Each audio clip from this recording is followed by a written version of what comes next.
Então, bem, eu trabalho também no IMIP, mas eu tenho uma missão de interiorizar, né? Tenho um pé muito grande no interior e eu tenho uma visão grande da neonatologia no Agreste, no Sertão e na Zona da Mata, além de trabalhar no IMIP. E eu posso dizer uma coisa, que o conhecimento é de todos e para todos, e que a gente pode fazer uma boa neonatologia no interior. E a prova é tanta que a gente vem tirando muitos bebês de 25 semanas, de 24 semanas, na região de Vitória de Santo Antão, e em Caruaru, e em Petrolina. Então, basta que a gente descentralize mesmo o conhecimento e atue, porque as crianças merecem, né? E as mães também, a família. E, então, essa sobrevida do prematuro, ela reflete a estrutura e a qualidade da assistência, tanto do cuidado antinatal, como a doutora Ana Porto bem falou, de todas as possibilidades. O prematuro antes do corticoide e antes do surfactante, ele não sobrevivia muito, em nenhuma parte do mundo. E a realidade agora é outra. Tanto também na assistência ao parto, e do trabalho de parto e o atendimento neonatal. Então, se a gente conseguir evitar o parto prematuro, é a melhor opção. Não podendo evitar, aí a gente tem o que fazer também.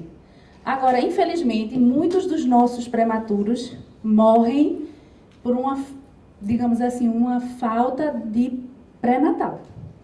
E principalmente infecção urinária, coriomionites, tudo muito prevenível. Essa realidade não é igual à da Europa em países desenvolvidos, nem nos Estados Unidos. E aí eu trouxe alguns dados para a gente comparar a sobrevida.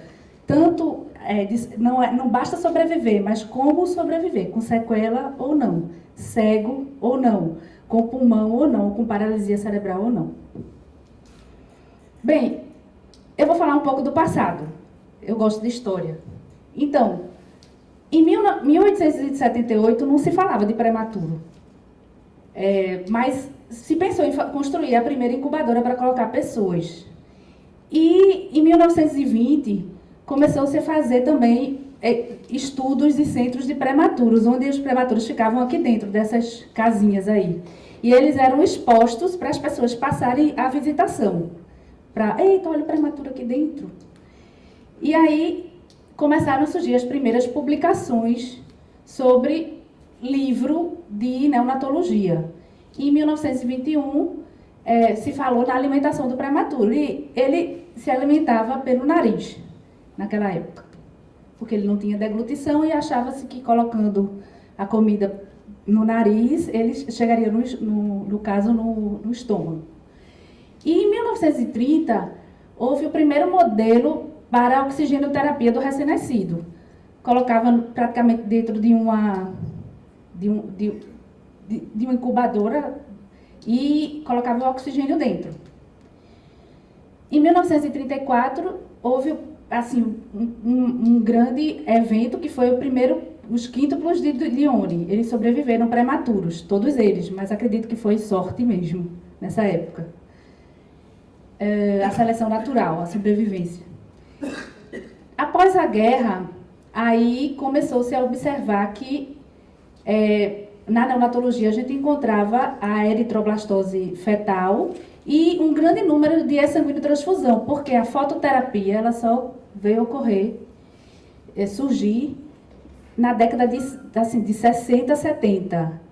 E na década de 80 foi que ela ganhou força mesmo com um ensaio clínico randomizado controlado que provou que era eficaz.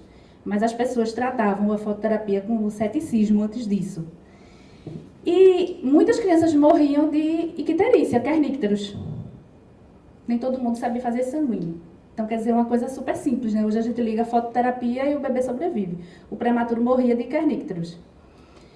E quem sobrevivia com tanto oxigênio tinha a fibroplasia retrolenticular, que a gente conhece como retinopatia da prematuridade.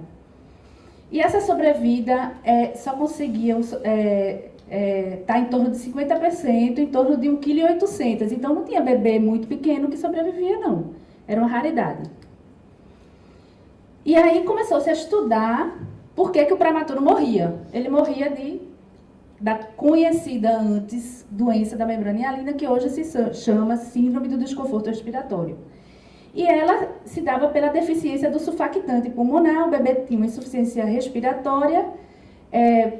Como não tinha surfactante, havia uma atelectasia dos alvéolos e uma membrana hialina, e ele morria com o pulmão totalmente branco. Não tinha respirador, não tinha absolutamente nada. Na década de 60, ela não era pediatra, nem anestesista, ela era enfermeira, Virginia Apgar. Ela, assim, revolucionou a neonatologia, inaugurando a primeira UTI neonatal. E aí foi o grande boom. Em 1963 nasce o filho do presidente dos Estados Unidos, que morre de síndrome do desconforto respiratório. E daí ele fica, assim, no segundo dia de vida, 2,114 kg, foi uma cesariana, e ele morreu, com 2 dias de vida. E o diagnóstico foi doença da membrana hialina. E aí, vários recursos para pesquisa foram dados, assim, para os Estados Unidos, e aí eles começaram a descobrir modos ventilatórios, como o uso do CPAP, Gregory, em 1970, surfactante pulmonar, e aí o surfactante realmente, com o CPAP, veio melhorar bastante a sobrevida do prematuro.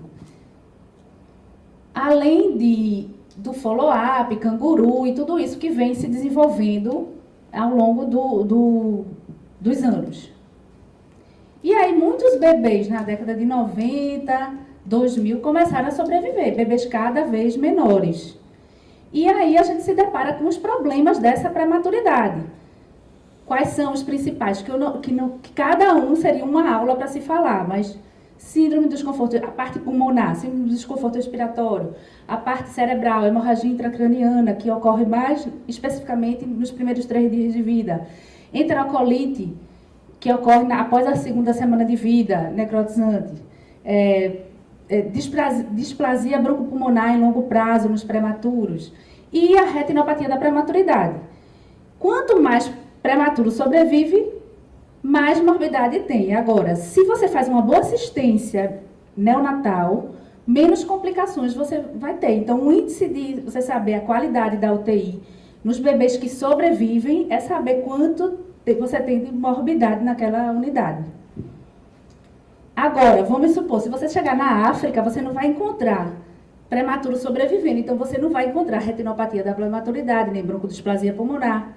Agora, no Brasil, muitos prematuros sobrevivem e a gente tem uma alta taxa de doença da membrana, ou displasia broncopulmonar, retinopatia da prematuridade. E isso faz com que a gente tenha certeza de que a gente tem que melhorar.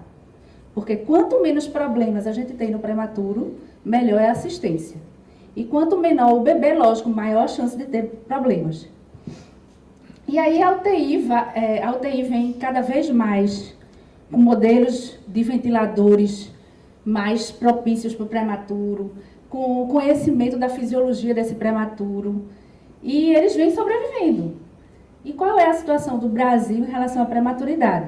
Bem, a OMS, falando de prematuridade e preocupado porque a primeira causa de morte, quando se fala de mortalidade infantil, é a prematuridade no Brasil, essa prematuridade o Brasil no ranking da OMS está no 10º país do mundo em números de nascimentos de prematuro. Então do mundo. Então a gente tem muito prematuro e eu vou mostrar aqui os dados para vocês verem. E a gente está no ranking do 16º país em números de óbitos decorrentes às complicações da prematuridade. Então é um grande problema para a gente. Naquela pesquisa Nascer do Brasil, que foi publicada em 2014, a gente tem uma fatia de 7% dos nascimentos sendo prematuros. Só que no Brasil nascem muitas crianças.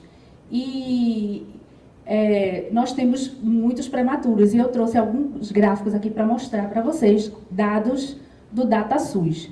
Quando a gente divide por região, o Nordeste é a segunda região que mais nasce prematuro. Só perde para o Sudeste. Então, a gente tem muito prematuro. E muitos desses prematuros também morrem. Quando a gente vai avaliar nascimentos menores que 32 semanas, que aí seriam bebês mais imaturos, nós temos quase 45 mil nascimentos prematuros abaixo de 32 semanas. Quando a gente vai olhar o peso, bebê com menos de 1,5 kg, nós temos 38 mil bebês nascendo no ano de 2002 com essa prematuridade e baixo peso, muito baixo peso. Pernambuco. Como é que Pernambuco está? No ano de 2012, nós tivemos 2.379 nascimentos. E destes, 1.926 tinham menos que 1,5 kg. Então, nós temos um papel importante e uma responsabilidade grande de tratar essas crianças. Então, esse tema realmente foi muito bem escolhido. E, assim, eu me sinto muito feliz e agradeço o convite de estar falando sobre isso, porque é muito preocupante para a gente que trabalha na ponta e está diretamente ligada a essa situação no nosso estado. E aí, Ana Porto já falou desse gráfico. Prematuridade, ela sempre é a causa maior em todas as regiões, Norte, Nordeste, Sudeste, Sul e Centro-Oeste. Só que eu reforço também que no Brasil existe uma diferença. A segunda causa no Nordeste é a asfixia, o óbito. Então, a gente morre, os nossos bebês morrem por serem prematuros e por asfixia. Infelizmente, são duas causas, muitas vezes, evitáveis, de óbito. Essa pesquisa ela foi desenvolvida pelo Programa de Reanimação Neonatal da Sociedade Brasileira de Pediatria, e aí ela separou os bebês que eram prematuros associados à asfixia. Aí eu achei interessante porque a asfixia ela impacta muito no óbito precoce, até 6 dias de vida. Então, quando a gente analisa em Pernambuco, a cidade de Pernambuco, isolado, no Brasil, nesta época de 2005 a 2015, morreram 7 mil bebês prematuros com asfixia. Em Pernambuco, correspondeu à fatia de 10%.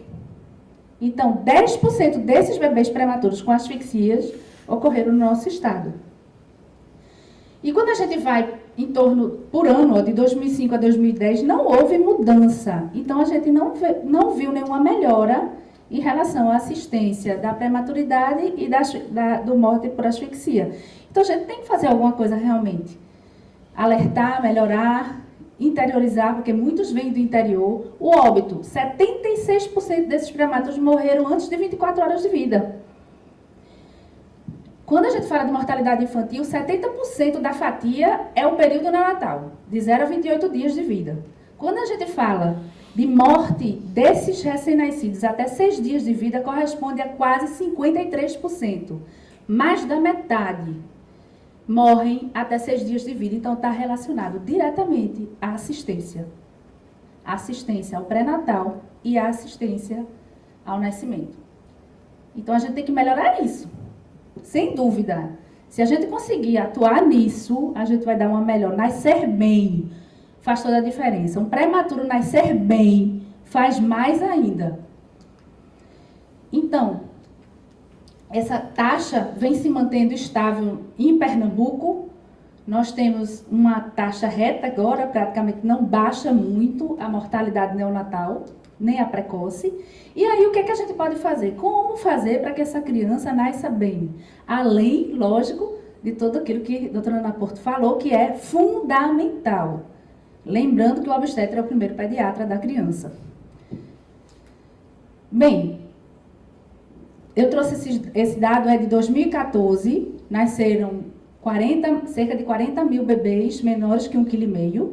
E, para vocês terem ideia como nascer bem faz a diferença, 60 em cada 100 bebês precisam de ventilação com pressão positiva ao nascer. Isso é decorrente da prematuridade. E eu vou falar um pouco por que acontece. Então, 24 mil bebês precisam de ventilação com pressão positiva. A gente tem que fazer isso muito bem, porque a asfixia impacta na morte em 24 horas dessa criança. A gente viu que a maioria morre lá até 24 horas de vida quando tem prematuridade associada à asfixia. Então, 6 em cada 100 bebês precisam de massagem cardíaca e medicação. Então, eu tenho que ter o que para ele?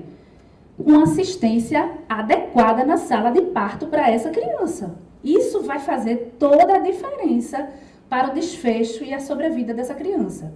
Então, nascer bem faz muita diferença. E eu vou mostrar a vocês que talvez a gente não precise de grandes coisas para um bebê prematuro nascer bem. Por que eles precisam de mais procedimentos? Pela imaturidade global do prematuro. Ele é muito imaturo, tanto anatomicamente como fisiologicamente. Ele tem um aumento da perda de calor, porque a pele é fina, pouca keratinizada, não tem tecido adiposo, então ele perde muito calor. A hipotermia aumenta em 3 vezes o risco de óbito até 6 dias de vida e ou hemorragia intracraniana no bebê. Então eu tenho que evitar a hipotermia desse prematuro ao nascer, porque se ele nascer e não desenvolver hipotermia, eu estou protegendo ele do óbito, da hemorragia intracraniana. E o que é que eu posso fazer para ele nascer? Eu vou gastar muito para ele? Não, eu vou mostrar para vocês. Medidas simples que fazem a diferença. A gente só tem que mostrar para as pessoas, ensinar e descentralizar para onde ele for nascer da melhor maneira possível. Respiração pouco efetiva, porque há uma imaturidade na estrutura dos pulmões, e aí a gente tem que estar preparado para recepcionar esse bebê bem do ponto de vista respiratório. Fragilidade capilar, extravasamento e hipovolemia e susceptibilidade ao estresse oxidativo e infecções. Então, a primeira coisa que eu tenho que fazer, preparo da assistência. Eu tenho que dar uma assistência adequada na sala de parto para esse bebê. E no caso de nascimentos múltiplos, eu tenho que ter também uma equipe para cada bebê. E um prematuro, abaixo de 32 semanas, ele precisa de pelo menos 2 pediatras na sala de parto, muitas vezes, para reanimar o bebê.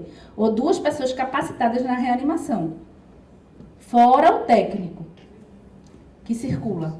O ideal é esse. Outra coisa que a gente sabe muito bem é em relação ao clampeamento tardio. Existem revisões sistemáticas com meta-análises mostrando a importância do clampeamento tardio no prematuro. Então, após o nascimento, a gente deve avaliar se o bebê respira, chora, está ativo. Não precisa ele chorar, mas ele estiver ativo, se movendo, ou olhando e ele está respirando, a gente vai esperar de 30 a 60 segundos para a gente clampear o cordão, porque isso vai impactar diretamente na qualidade da assistência. Mas se ele nascer sem atividade, aí a gente tem que realmente clampear e reanimar o bebê.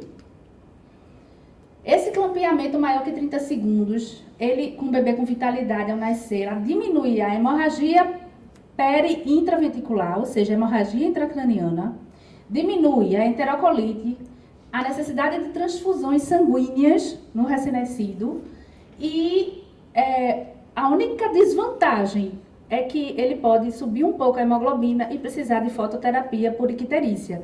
Entretanto, a gente tem muitos equipamentos de fototerapias que podem tratar adequadamente esse prematuro. Agora, tem locais em que, infelizmente, ainda não chegaram os melhores equipamentos, mas existem em muitas maternidades que eu trabalho, eu já vejo, e no interior também tem. Eu já tive a possibilidade de visualizar isso. Então, algumas pessoas falam, mas para não demorar muito, será que eu posso ordenhar o cordão? Então, não tem muitos estudos mostrando, é porque eu não trouxe todos os outros estudos, tudo, porque tem que falar de muita coisa, mas o ordenha do cordão ainda não está liberada, porque não tem evidências científicas comprovando que é segura. Ainda não. Pode ser que daqui a 2, 3 anos isso mude. Então, se o bebê, quando ele nasce, você tem que manter a normotermia dele, por conta do risco elevado da hipotermia para o bebê em relação ao óbito e hemorragia intracraniana. É importante a gente monitorizar com o oxímetro de pulso e manter as vias aéreas livres de secreção, para que ele possa respirar. E aí, para manter a normotermia do bebê, em torno de 36,5 a 37,5, eu tenho que ter uma sala previamente. Os obstetras não gostam muito, mas eu tenho que sensibilizar e falar que realmente é importante. Agora, os estudos mostraram que nem tudo que é eficaz é eficiente. Então, eles resolveram baixar essa temperatura para 23 a 26 graus. Porque aí fica mais factível. 23 a 26 graus seria a temperatura ideal para o bebê nascer. Agora, 19 graus, 18 graus com ar-condicionado em frente ao nascimento do bebê não é muito adequado por conta de tudo que eu já falei. Então, manter a temperatura entre 23 e 26 graus, garantir o funcionamento do calor e recepcionar o recém-nascido com campos aquecidos. Além disso, sabe-se que se você colocar, ensacar o bebê no saco plástico, não precisa ser estéril. Aí eu costumo dizer no interior, coloca no saco daqueles de supermercado. Não é caro. Você compra um monte de saco daquele, coloca lá e coloca o bebê dentro do saco de supermercado. Limpo, lógico, que não foi usado antes, guardadinho. Agora, se você puder esterilizar e tiver em outro centro, tudo bem, mas não necessariamente precisa, ele só precisa ser limpo. O saco plástico já dá uma cobertura grande. Eu trouxe um trabalho para mostrar que evita em torno de 40% a hipotermia, só isoladamente você colocar o bebê no saco plástico. Então, ele vai funcionar como isolante. Colocar também uma touca dupla cobrindo o couro cabeludo com plástico e a touca de lã. E nos bebês abaixo de 1,5 kg, eles falam num colchão térmico químico, que é caríssimo, que essa realidade aí é um pouco mais difícil para a gente. Mas porque eles falam que para bebês de 24, 25 semanas, mesmo você fazendo tudo isso, alguns bebês ainda têm hipotermia. Então, eles pegam aqueles colchões que os anestesistas usam para cirurgia de bebê, para colocar. Agora, isso fica um pouco, digamos assim, longe da nossa realidade. Mas se a gente utilizar o saco plástico e a touca na cabeça, já está fazendo... E a temperatura da sala em torno de 23 graus, já está sendo fantástico a diminuição da hipotermia. A gente teve essa experiência no nosso hospital, onde a gente tinha uma prevalência de 80% de hipotermia nos bebês menores que 1,5 kg. E quando a gente colocou saco plástico, temperatura, fez curso de reanimação para os obstetras, para sensibilizar toda a equipe. Inclusive, funcionou bem, caiu para 50%. Depois a gente está em torno de 45% agora, mas não consegue baixar mais do que isso. É difícil, mas já houve uma melhora.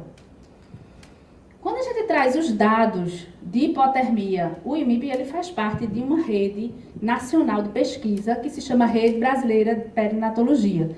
E essa rede também é conectada à rede de Vermont, que são grandes centros dos Estados Unidos. E aí, quando a gente compara hoje a atual situação da gente em hipotermia, falando de hipotermia, nós temos no IMIP 155 bebês analisados para 310 da rede, ficou em torno de 50% as duas redes. Então, a gente comparando uma rede com a outra, está mais ou menos parecido. Quando a gente vai para os Estados Unidos, que a realidade é outra, do nascimento até o perfil, o que é que a gente encontra? 16% de hipotermia nos prematuros. Acreditem, eles conseguem baixar muito, mas eles têm uma outra realidade. Agora, eu acho que a gente ainda consegue melhorar se a gente tiver menos superlotação, mais treinamento. O problema é que a gente trabalha em outra realidade mesmo. E aí a gente mostra que a hipotermia, ela pode variar muito. Tem bebês de 32 graus, 34 graus, 34 graus, 35. Então, quanto menor a hipotermia, maior a probabilidade do óbito, ou hemorragia intracraniana. E esse estudo aqui mostra que o uso do saco plástico reduziu nesse trabalho aqui em torno de 50% o risco de... reduziu o risco de hipotermia. Então, usar só o saco plástico diminuiu em 50% o risco de hipotermia. Quando a gente vai analisar a hipotermia associada à mortalidade neonatal precoce, a gente observa o quê? Que por idade gestacional, quanto menor a idade gestacional, maior a hipotermia e maior o óbito. O pretinho aqui é o óbito, porque não está funcionando bem aqui, mas o pretinho o óbito e as duas outras colunas, à esquerda, seria a hipotermia. Então, quanto maior a hipotermia, maior o óbito. Com relação à idade gestacional, essa hipotermia vai diminuindo e o óbito também. Os mais vulneráveis são os bebês de menores idades gestacionais. Então, outra medida importante de nascer bem no prematuro é utilizar o CPAP como instrumento dos bebês prematuros na sala de parto, utilizando o ventilador manual em T. O ventilador manual em T, eu vou mostrar a figura para vocês. Ele, além de funcionar como reanimador, como se fosse um balão autoinflável, ele pode funcionar como um suporte ventilatório na sala de parto, um CPAP. Basta ligar o fluxo de oxigênio com ar comprimido, que a gente usa o blender para titular o oxigênio. Quanto menos oxigênio você usar no bebê, melhor.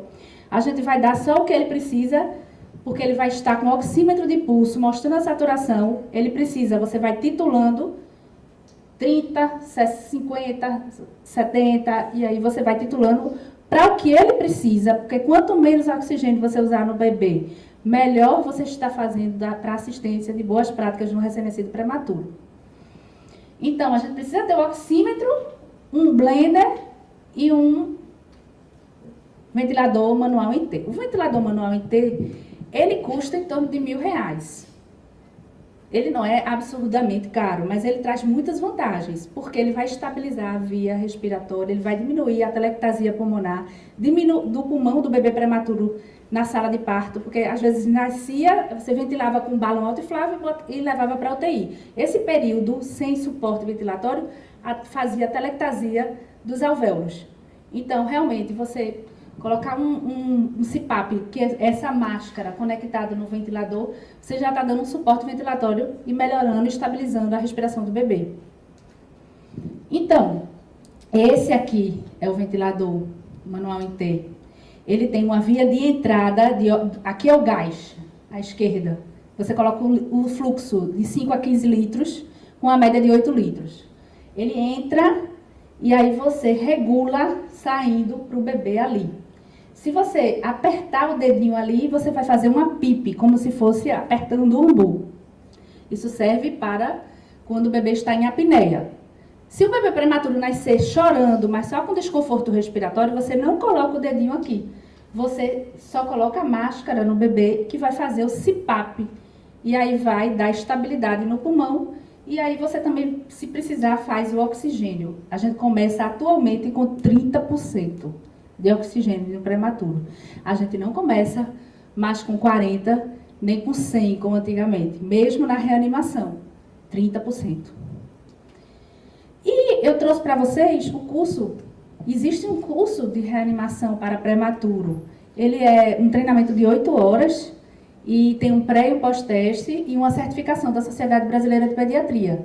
Até maio de 2017, no estado de Pernambuco, nós fizemos 25 cursos de reanimação para prematuro e treinamos 225 alunos. Com isso, já deu uma melhorada realmente, e principalmente no interior, onde eu também trabalho.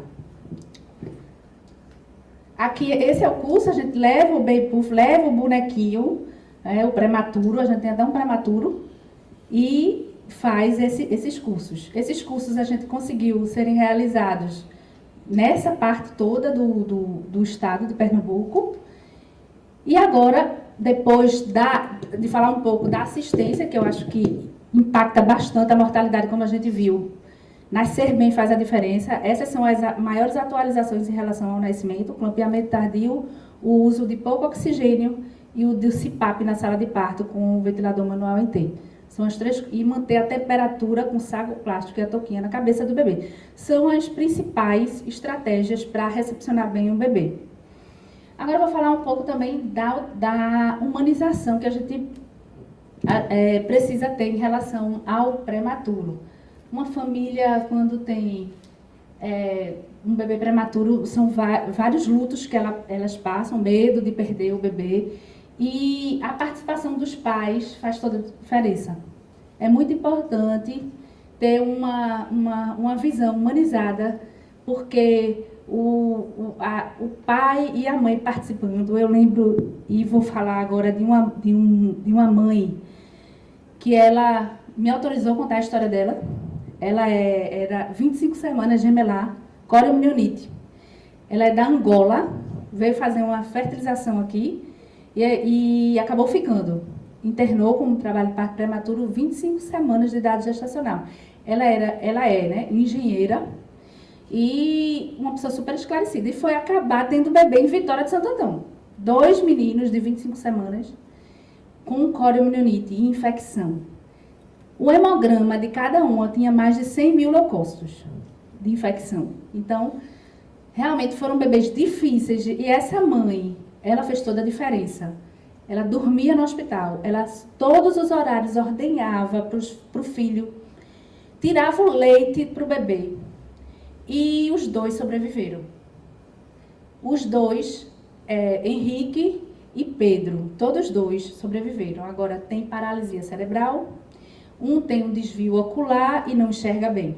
O outro tem mais paralisia cerebral. E eles agora voltaram para a Holanda e a gente fica se falando um pouco pela internet, né, porque para a África, e ela é da Angola, e ela faz o acompanhamento das crianças em Portugal.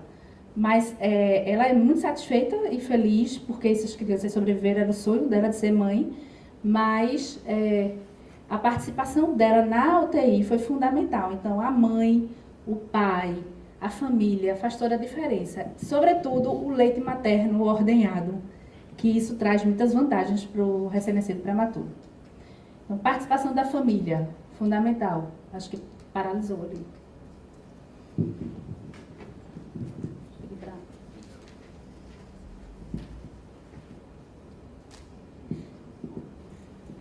Travou. Então, eu vou só continuar falando da participação da família e da humanização. Sem eles, tudo fica mais difícil. A mãe e o pai presente, a gente tem que tentar aproximar essa família e ter um acolhimento para lidar com as dificuldades também. Mas para a criança e para a equipe é importante ter essa interação. Falar também das considerações éticas, até quando você vai investir no recém-nascido. Eu trouxe um pouco, mas teve algum problema com...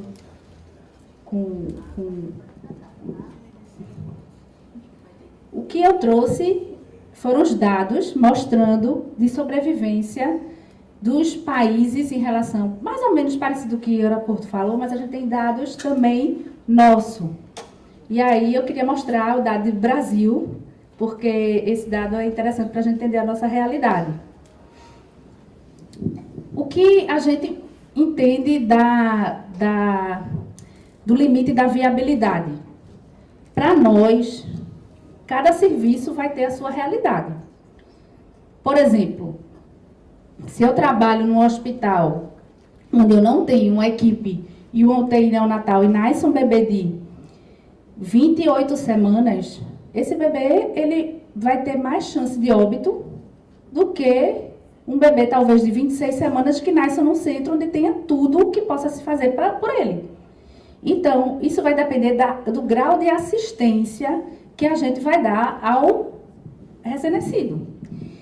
E até quando a gente vai investir naquele bebê ou não, é muito difícil a gente entrar nessa parte ética, porque a gente não pode penalizar um bebê porque tem 25 semanas e dizer que não vai fazer nada por ele. Se na literatura tem o que se fazer. O que a gente pode tentar fazer é o melhor dentro do possível. Se a gente trabalha no interior, é possível fazer uma boa medicina no interior? É. Medidas simples, um saco plástico, uma touca. Se eu não tenho um blender, eu faço com o que eu tenho. Faço com 100% de O2, levo logo para a UTI, coloco um CPAP na sala de parto, mas um saco plástico e uma touca, eu posso fazer isso para o prematuro e tentar transferir esse bebê para outro centro de referência. Então, é muito difícil você penalizar o bebê ou dizer não tem o que fazer para esse recém-nascido. Então, a humanização, voltando para agora em relação, antes de falar da ética, porque faltou esse detalhe, o ambiente silencioso dentro da UTI, isso que a gente precisa falar, é super importante. A criança tem estresse, ele sente dor, recém-nascido, prematuro, mais do que qualquer outra pessoa, porque a inervação dele é muito mais, esses estudos já mostraram que impacta muito no neurodesenvolvimento da criança. Então, a gente tem que ter um ambiente silencioso, com menos luz possível, menos zoada, e o toque, ser um toque no recém-nascido bem firme, mas condensado. A gente, se for pegar o bebê, juntar todos os procedimentos de uma única vez, para não ficar mobilizando aquele bebê de hora em hora, de 30 em 30 minutos. Então, respeitar o recém-nascido como um ser humano que sente dor, que ouve, que se estressa, é importante. Não é porque ele não sabe falar que ele não vai ser um ser humano. Ele precisa ter esse ambiente humanizado. Esse é o gráfico que eu estava falando da questão ética, por idade gestacional, onde traz América do Sul, Suécia, Japão, a realidade de cada país. E aqui está o Brasil. Esse dado do Brasil é daquela rede brasileira de perinatologia. E aí o que a gente percebe? 22 semanas aqui não sobrevive. 23 semanas, 4% de sobrevivência. É muito baixo quando você compara com o Japão, por exemplo, com 54%. Quando a gente vai para a zona cinzenta, que é 23 e 24 semanas, que a gente chama a zona cinzenta, a zona onde você tem que conversar com a família para saber se vai investir ou não nesse bebê, já sobe um pouco para 36%. Interior, vamos falar de interior. Já sobreviveu o bebê de 24 semanas? Nós tivemos 6 recém-nascidos em Vitória de Santo Antão, com 24 semanas. Inclusive, a mãe me mandou, por coincidência, a foto hoje, porque ela me mostrou a foto da criança dela, o vídeo, a menina andando, os primeiros passos, ela mandou para mim hoje. Não deu tempo de passar, porque eu iria mostrar. Nasceu em Vitória de Santo Antão, 24 semanas, dando os primeiros passos. Lógico, vai ter algum déficit de aprendizado, alguma coisa? Provavelmente. Mas a família está muito feliz com essa menina. A mãe, tanto é que compartilhou esse vídeo agradecendo, e eu espero trazer uma outra oportunidade quando for dar essa aula, porque foi muito lindo. Quando a gente vai para 25 semanas, no Brasil, 40%. E esses 25 semanas que eu falei, da África, que tinha corioamnionitis associada, os 40% em Vitória de Santo Antão. Nasceu em Pernambuco, sobreviveu. Então, a gente não pode achar, porque tem 25 semanas e nasce no interior, não vai sobreviver. A gente pode fazer uma assistência adequada no interior também. 26 semanas, 55%. E aí eu trouxe esse gráfico que ele foi compartilhado da rede brasileira com Vermont. E aí eu vou mostrar apenas esse aqui, mostrando a parte dos Estados Unidos, essa preta aqui, seriam os centros do Brasil. Nós temos uma mortalidade quase 80%, bem alta. Lá, menor que 500 gramas, quase metade sobrevive. Essa é a realidade dos grandes centros fora do país. Quando a gente vai para um bebê de 700 gramas, a 700 a 800 gramas, chega quase a 20% de óbito lá. Para a gente, em torno de, tem lugares que chegam a 70%. Então, é completamente diferente. É aquela coisa que eu estava dizendo do nascer bem, do pré-natal. O bebê da gente nasce com infecção, com sepse, com hipóxia, com um pré-natal desqualificado muitas vezes. Então, além da prematuridade, ele nasce com outras morbidades. Não nasce com corticoide, não faz o sulfato de magnésio. Então, essa realidade impactua muito. Por isso que eu estou dizendo que como o professor Fernando Figueira falava, que o obstetra é o primeiro pediatra.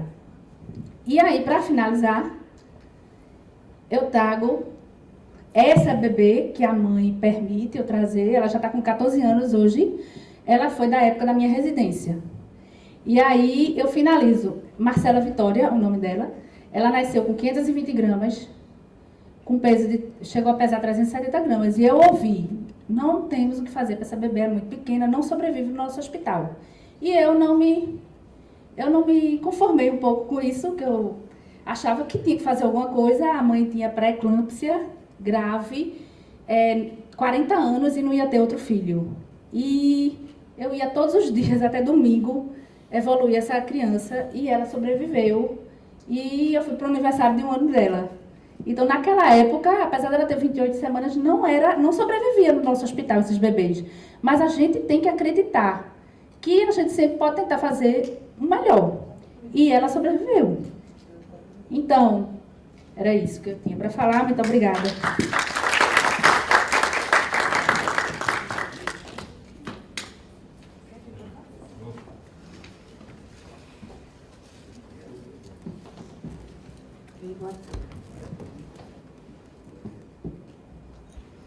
Boa tarde a todos.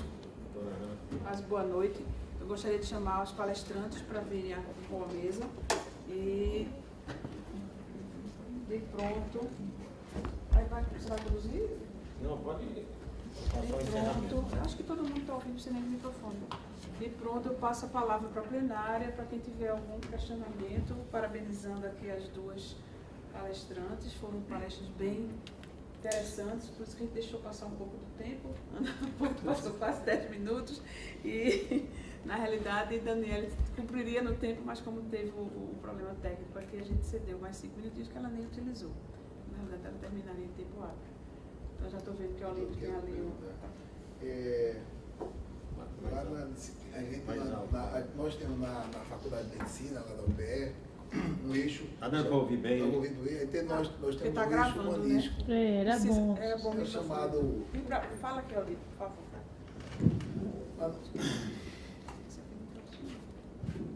Lá na UPE, a gente tem um eixo, né, chamado eixo humanístico, que trabalha direitos humanos, direitos reprodutivos. E quando está rodando os alunos na obstetrícia, ginecologia e neonatologia, no seu período, a gente trata das questões éticas ligadas à nossa especialidade e também na neonatologia.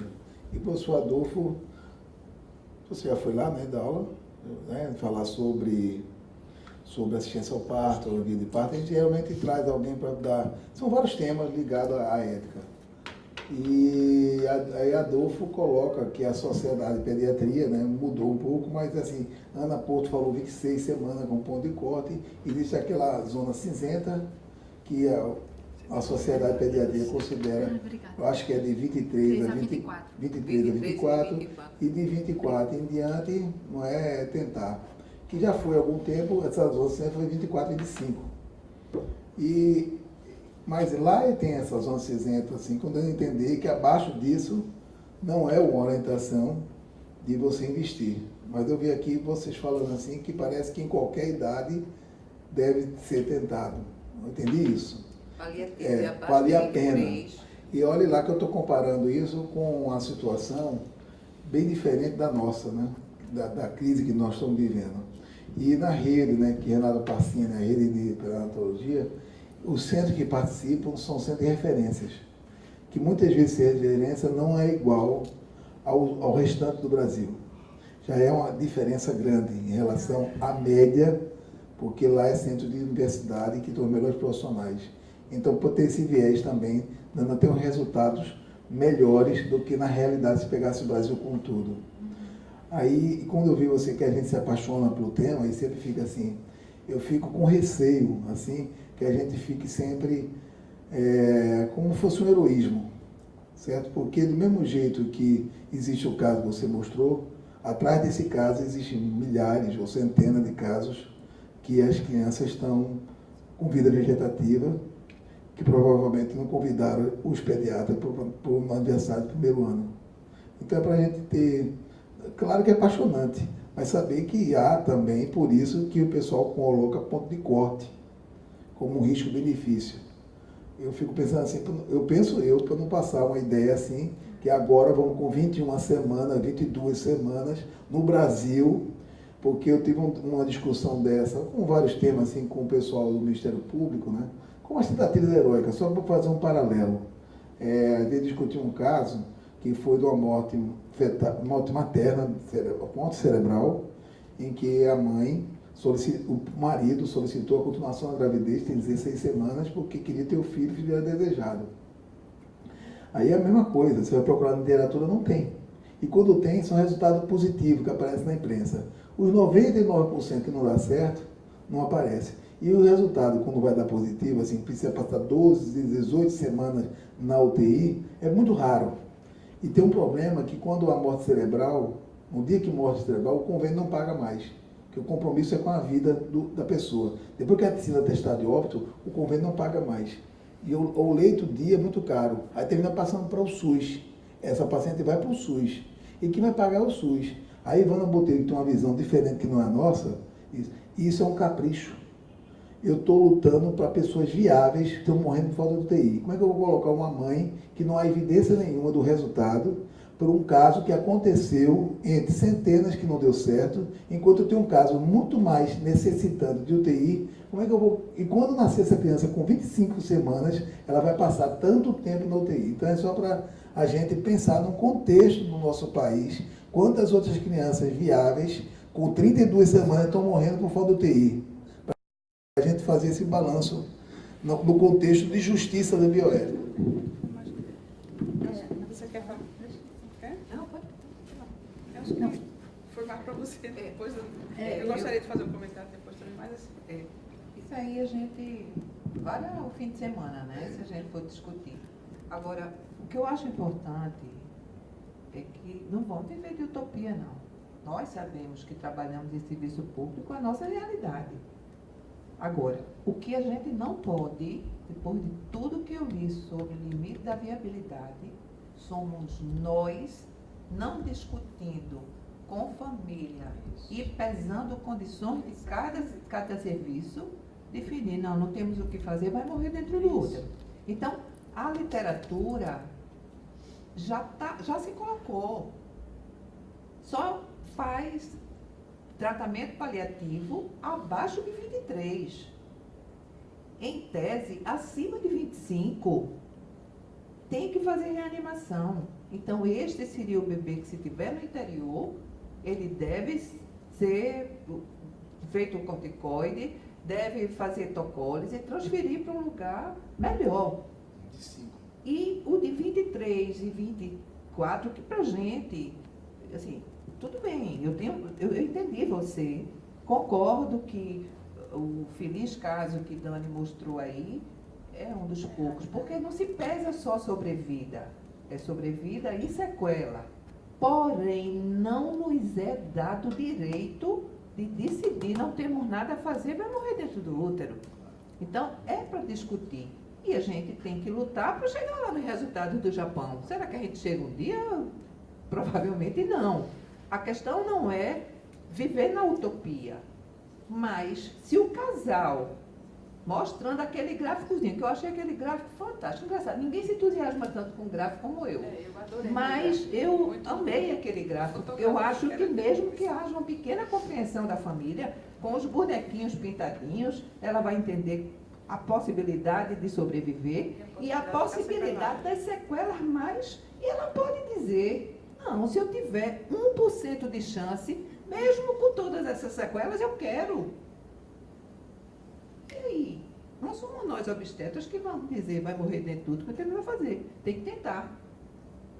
Tem que tentar. O que não pode é não ter coragem para colocar as condições que o berçário tem.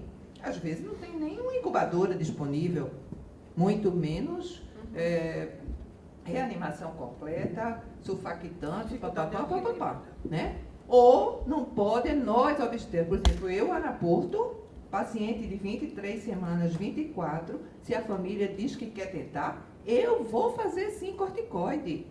E vou fazer cesariana, porque a via de parto transpelviana não é a melhor via para esse bebê. Então, as intervenções nossas são essas. Então, eu como obstetra, tendo o respaldo da família, e aí assim, nós lá no IMIP temos uma relação super boa com o berçário, a gente discute sempre todos os casos e assim, as meninas fazem maior esforço para que haja uma situação melhor possível para receber o mundo de prematuros que a gente tem, gente. Porque imagine, lidar com em torno de 30% do prematuro não é fácil, não. Agora, o que a gente não pode é dizer não temos nada a fazer. Isso a gente não pode. E vamos lutar para chegar no Japão um dia. É utopia, tudo bem, mas... É muito difícil, realmente, estar na situação de você decidir o que vai fazer, como vai fazer, se não tem disponibilidade, às vezes, onde você está. Mas existem duas coisas que a gente pode avaliar. A primeira é a condição da gravidade do bebê, que se chama SNAP. Nós temos o que é o SNAP? O SNAP seria o índice que esse bebê tem de viabilidade. Então, você calcula através do nascimento, diurese, pressão, né? Se ele tiver um índice bom, significa que ele tem uma possibilidade grande de sobrevivência. E aí, sim, isso vai ajudar a gente em relação ao prognóstico e conduta.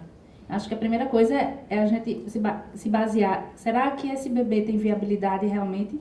Porque ele pode ter 25 semanas, mas nascer com ápiga 0 e 1, está já em franca insuficiência. E você sabe que o desfecho vai ser o óbito. Outra coisa é um bebê de 25 semanas que nasce com ápiga bom, que sem infecção. Então, a gente tem que ponderar tudo isso na hora de saber o investimento que você vai fazer para esse bebê e conversar abertamente com a família. Mas uma vez o bebê tendo esta viabilidade, como era o caso desta bebê que não tinha nenhuma infecção, que se mexia, ela era ativa, olhava, assim, abria os olhinhos, então não tinha assim como dizer que não iria fazer nada por ela. São momentos diferentes. Eu acho que a gente tem que ter o bom senso e ter a participação da família e de todos para decidir o que vai fazer. Eu queria fazer uma intervenção do ponto de vista que a finalidade dessas nossas palestras é justamente levar para o médico que está no interior, onde você não tem uma garantia dentro das regionais, das antigas regionais de saúde, você não tem um sistema organizado dentro do interior para esse tipo de assistência terciária.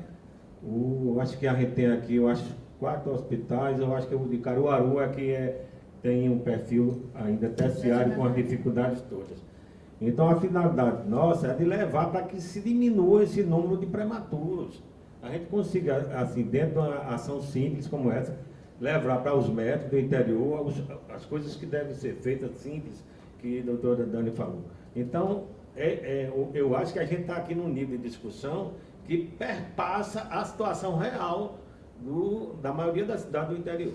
Então, hospital sem anestesista, maternidade. Então, o sistema de transporte é muito precário. Se você vê a condição que às vezes são feitas as transferências, que o bebê nasce, então, às vezes chega um menino hipotérmico lá, porque então isso aumenta, a infecção aumenta o óbito, então, que não é uma causa direta, é uma questão que interfere nesse obituário. Mas eu vou aproveitando para dar um fecho aqui, eu queria aqui parabenizar, não, mas você vai parabenizar pelo excelente nível das palestras, aqui o nosso agradecimento em nome do CREMEP, e nós estamos aqui também à disposição de vocês que fazem a parte de escola, de assistência de formação do médico, disponível para qualquer divulgação que possa ser feita. E reforçar a autorização de vocês para a gente apresentar essa aula aí através da filmagem. Obrigado a vocês. Eu queria só falar também em nome do CREMEP que essas ações elas estão sendo mensais. Começou o mês passado com uma atividade de pediatria, esta agora juntando as duas especialidades, obstetrícia e ginecologia, e aí na sequência a gente vai abordar temas relacionados às outras esferas. Lembrar que, reforçando um pouco do que a Zé Carlos acabou de falar, o importante é a gente reforçar aqui a assistência técnica, dando aí um poder das pessoas do interior nesse programa de interiorização que o CREMEP vem tendo. Inclusive, já de antemão, também dando uma notícia para vocês que a gente vai fazer cursos de medicina avançada, de atendimento avançado no interior. especificamente nas áreas materno-infantil, né? O ALSO para a obstetrícia e o PAUS, né? Para a pediatria, no interior, buscando exatamente melhorar essa assistência na urgência e emergência nessas duas áreas. Talvez no próximo ano, em outras áreas da emergência, clínica médica, cirurgia e tudo mais. E lembrar que nessas situações difíceis, que não são, como foi dito por Zé Carlos aqui, longe de ser isso a decisão mais frequente, mas nós temos situações muito mais frequentes e que são muito mais viáveis e que estão sendo fatos relacionados ao óbito. São crianças com prematuridade tardia, né, que muitas vezes nascem apenas com ataque epinético transitória, mas com algum componente aí de comorbidade, uma infecção, um problema associado a essa prematuridade tardia e que faz com que ele tenha a necessidade de uma UCI, de uma UTI, e que essa assistência não é válida, não é adequada, mesmo nas cidades daqui de capital, nas maternidades da capital, na região metropolitana, quiçá no interior. Então, assim, eu queria parabenizar a atuação das duas, em especial esse altruísmo que comunga com a intenção do CREMEP, da interiorização da assistência, né? Eu visualizei de perto o trabalho de Daniele lá no Jesus Nazareno, vi o quanto ela está se esforçando em Caruaru, melhorando a assistência neonatal, e quanto ela vem se esforçando em Vitória de Santo Antão. Conheço também de perto a atuação de Nana Porto, quanto ela brilha na assistência do IMIP, na reprodução do conhecimento nessa área da obstetrícia, e principalmente na obstetrícia de alto risco, pela experiência que ela detém junto ao IMIP. E dar os parabéns, né, pela brilhante eleição que se aproxima à posse. Ela vai assumir a vice-presidência da SOGOP, que eu estarei deixando a presidência para Jefferson. Jefferson precisou sair, e ela vai assumir a vice-presidência, que será empossada. Agostinho está fazendo aqui parte também na plenária, vai compor a diretoria. Então, eu chamo todos vocês a participarem junto das ações do CREMEP e aproveitando também um pouco da SOGOP. Né? A gente tem muito a oferecer a vocês em termos de atuações na ginecologia obstetrícia, especificamente nesse tocante. Tá? Agradecer mais uma vez, não sei se alguém teria alguma pergunta da plenária. Acho que pelo adiantado da hora, né? Parabenizo a todos, agradeço todo o corpo de funcionários que atuou para que a gente tivesse essa tarde aqui brilhante. Muito obrigada. Boa noite.